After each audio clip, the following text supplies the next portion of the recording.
Una mirada a Cristo. Vida ejemplar de la Madre María Teresa Botello Uribe. Capítulo 40. Tiempo de cambios.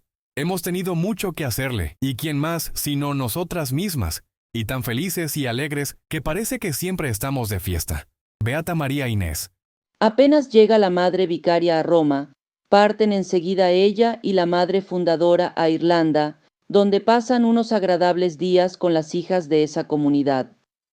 Trataron algunos asuntos con el arzobispo Monseñor Dermot Ryan, de manera especial el apostolado que se desempeñará en esa casa. Después se toman unos días de merecido descanso, que la Madre María Inés tenía programado para la Madre María Teresa Botello. Se puede decir que fue el primer descanso que tuvo la Madre María Teresa Botello desde que ingresó a la vida religiosa. Llegando a Roma, la Beata Madre María Inés escribe a las hijas de Irlanda el 17 de junio de 1978. Les agradezco, hijas, toda la amabilidad que usaron con nosotras, toda su caridad y su alegría. Dios les recompense el 100 por 1.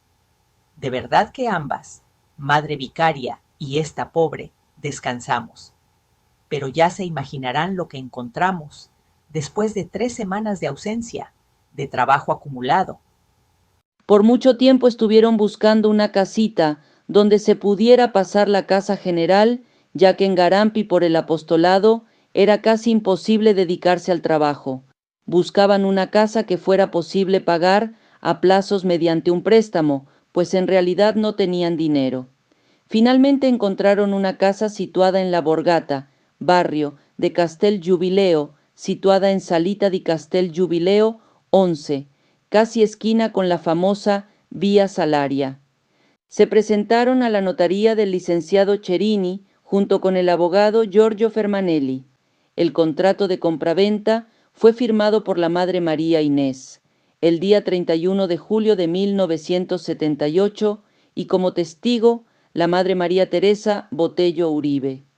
El 1 de agosto les entregan las llaves de lo que en adelante se llamará la casita y enseguida se ponen a hacer el aseo, todas por igual, incluyendo la madre fundadora y la madre vicaria.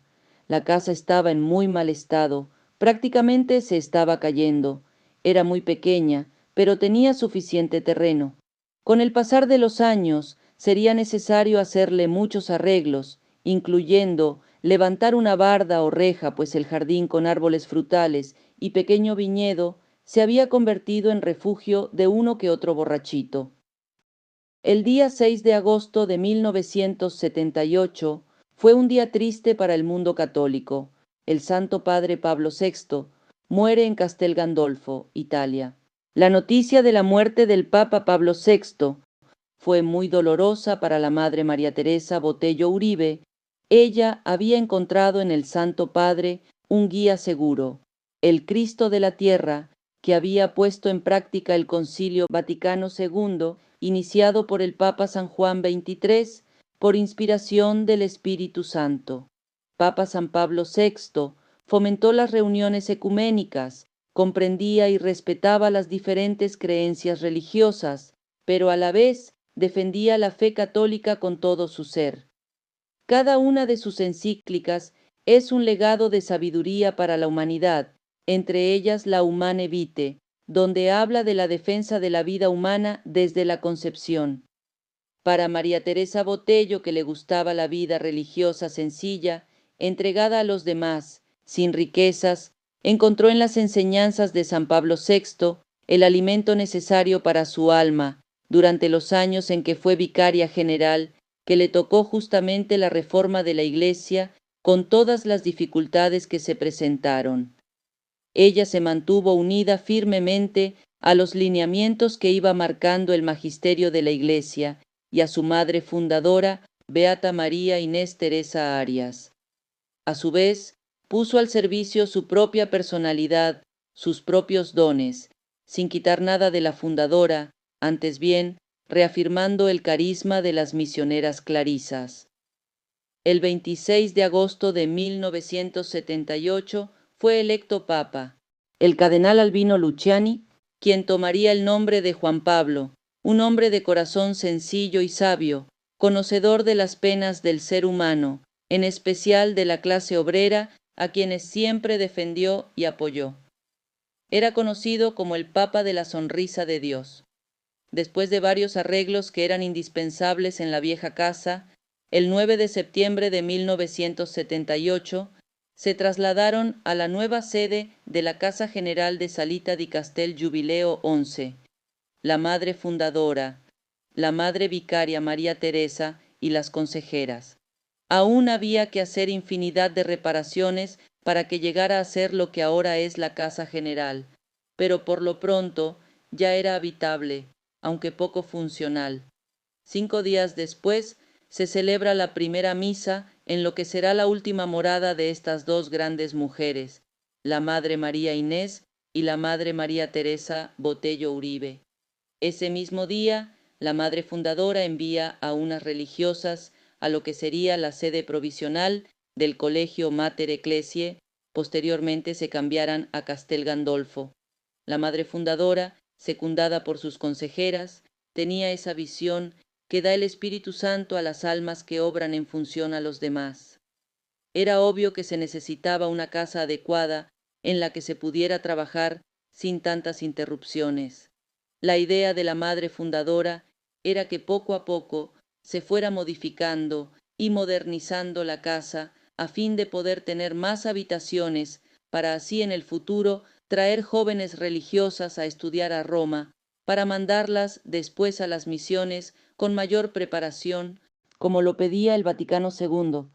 Por el momento los cuartos habitación servían también como oficinas, así que todas tenían su cama y su escritorio. Esa era la gran casa general, una simple casita familiar como la describe la misma Madre María Inés. Y esta casita es como la quería, apenas con lo suficiente para el trabajo, antigua, colónica, bastante destruidita. Pero espero no se caiga un techo encima, con muchos árboles frutales, de pinos también, y un pequeño viñedo. Aquí todo nos lo trajimos de Garampi, y de un colegio que nos regalaron muchas cosas por no necesitarlas ellos. Solo se tuvo que comprar un escritorio, una fotocopiadora y 2 máquinas de escribir. Vean si no es providente nuestro Señor, así como también proveerá en que la casa resista, a pesar de estar tan viejita, pero con sus plantas, que nos trajimos muchas. Se ve muy alegre, aparte de lo que ella ya tenía de por sí.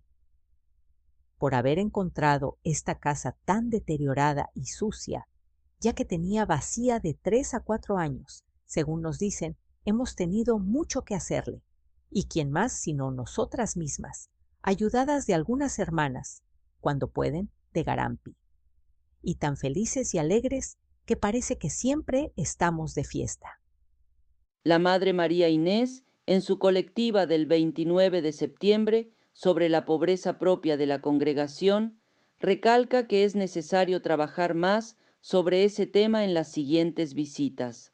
En nuestra congregación de misioneras clarisas, la pobreza personal es y debe ser vivida como una característica especial del espíritu de la misma.